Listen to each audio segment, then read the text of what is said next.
जय जगन्नाथ नमस्कार आपण मानक फूडी एसके शिवना चैनल को बहुत सारा भल पाइबा और स्वागत जनाउची। बंधु आज आम बनैबा कंचा बंतल कदली रे स्वादिष्ट रेसिपी माछ मांस परि स्वाद पाइबे। आपण माने एमती बनैले आ माछ मांस भी खाइबा भूली जिवे। आ मार्केट गले आपण माने प्रथम कदली किनिबे। आ कदली रे एते स्वादिष्ट रेसिपी बनि पारुची। आपण माने रेसिपीटा को संपूर्ण देखंतु मु किमती बनैची। आ आपण मानको भल लागिले कमेंट माध्यम जणाइबे। सहज नुआ रेसिपी कदली तो प्राय समस्त पाखे अच्छी समस्ते भी एमती बनई पारे।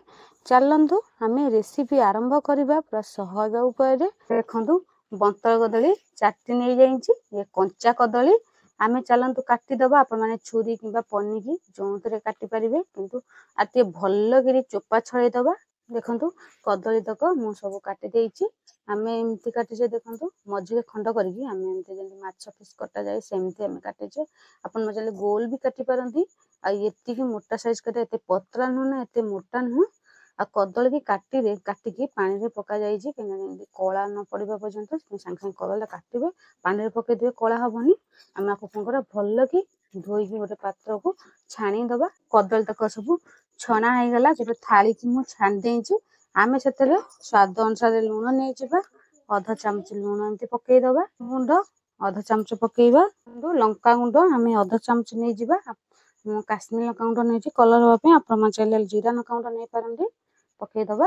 अदा रसुण पेस्ट गोटे चामच टी कम आम पकईदबा कदली नहीं आम से अनुसार पकेबा।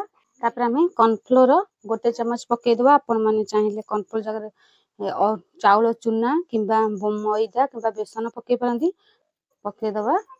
देखो आम आपको भलसे गोलीदबा पियाज रसुण पेस्ट सबू जमी सामान ये मिसीज आ कॉर्नफ्लोर जो पड़ी कदली रे पानी दबा भी किसी आवश्यक नहीं कहीं कदली टा पानी छाणी देती एमती आम भलसे सब गोलीदबा। देखो तेल पकई देती रिफाइन तेल आ तेल भी गरम हो गला।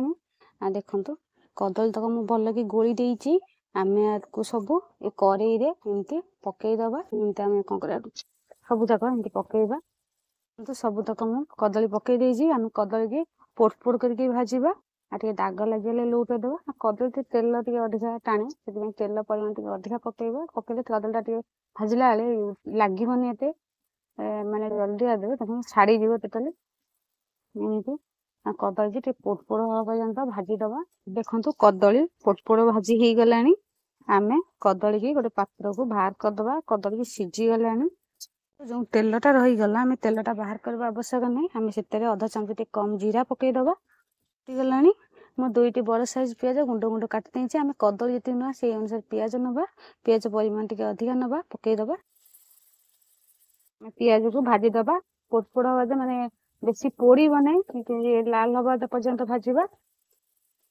देखु पियाज पोट पोड़ भाजी हो गला आम से अदा रसुण पेस्ट पकईदबा रखीदे पकईकि आम एमती गोटे मिनट पर्यंत पियाज सांगे भाजवा।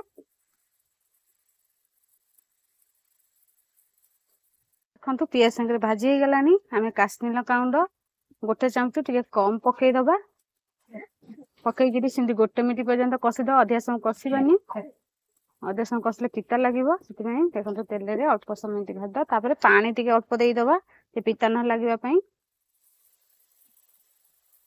देखो जेहेतु तेल भाजी आसला आम से जीरा गुंड अधा चामच पकईबा से धनिया गुंड गोटे चामच टिके कम पकईबा ये बड़ चामच माप नि आम एमती चलईदबा।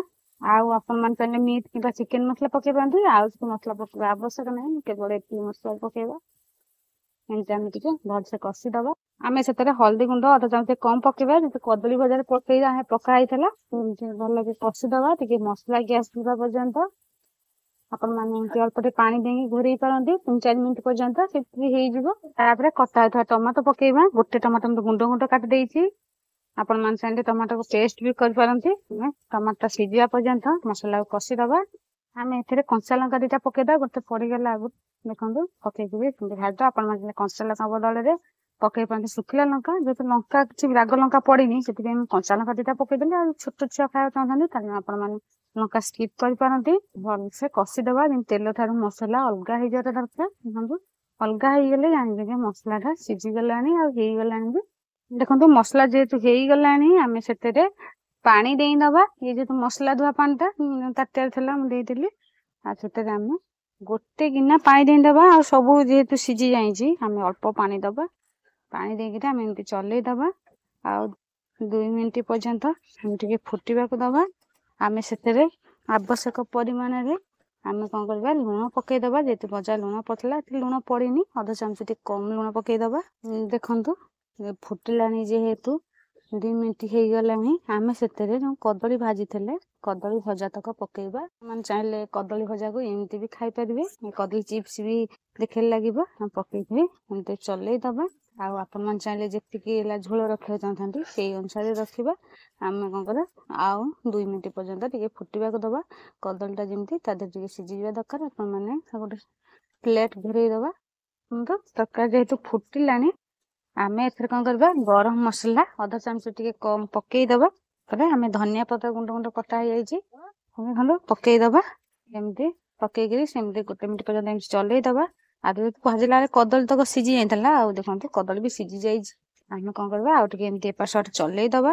ଚଲେଇକିରି ଆମେ ଗୋଟେ କଦଳୀକି ଆମେ ଗୋଟେ ପାତ୍ରକୁ ବାହାର କରିଦବା। ତ ହେଇଗଲାଣି। ଆମେ ଏତିକି ପରିମାଣରେ ଝୋଳ ରଖିବା। ପାଣିଟା ଶୁଖିଯିବ ରହିଲେ ବି, କାହିଁକିନା କଦଳୀଟା ପାଣି ଟାଣି ନେଇଯିବ। ଆପଣମାନେ ମୁଁ ଆକୁ ଟିକେ ମେଞ୍ଚା ମେଞ୍ଚା ବନେଇବି।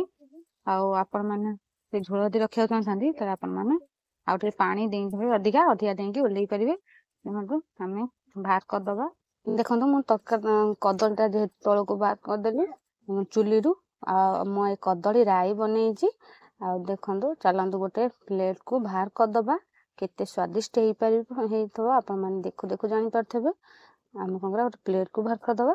ଦେଖନ୍ତୁ ଦର୍ଶକ ବନ୍ଧୁ ଆପଣମାନଙ୍କ ପାଇଁ ରେଡ଼ି ହେଇଗଲା କଞ୍ଚା କଦଳୀରେ ସ୍ୱାଦିଷ୍ଟ ରେସିପି। ଆପଣମାନଙ୍କୁ କେମିତି ଲାଗିଲା କମେଣ୍ଟ ମାଧ୍ୟମରେ ଜଣାଇବେ। ଆଉ ଯେଉଁମାନେ ନୂଆ ଦେଖୁଛନ୍ତି ସବସ୍କ୍ରାଇବ୍ କରିନାହାନ୍ତି ଯେତେ ଜଲ୍ଦି ଗୋଟେ ସବସ୍କ୍ରାଇବ୍ କରିଦିଅନ୍ତୁ। ଆଉ ସେୟାର ବି ବହୁତ କରନ୍ତୁ। ବର୍ତ୍ତମାନ ମୁଁ ରହୁଛି। ଆପଣମାନଙ୍କ ଭଲ ପାଇବା ଆଶୀର୍ବାଦ ରହିଲେ ଏମିତି ମୁଁ ଆପଣମାନଙ୍କ ପାଇଁ ନୂଆ ନୂଆ ରେସିପି ନେଇକି ଆସିବି। ଜୟ ଜଗନ୍ନାଥ, ନମସ୍କାର, ଧନ୍ୟବାଦ।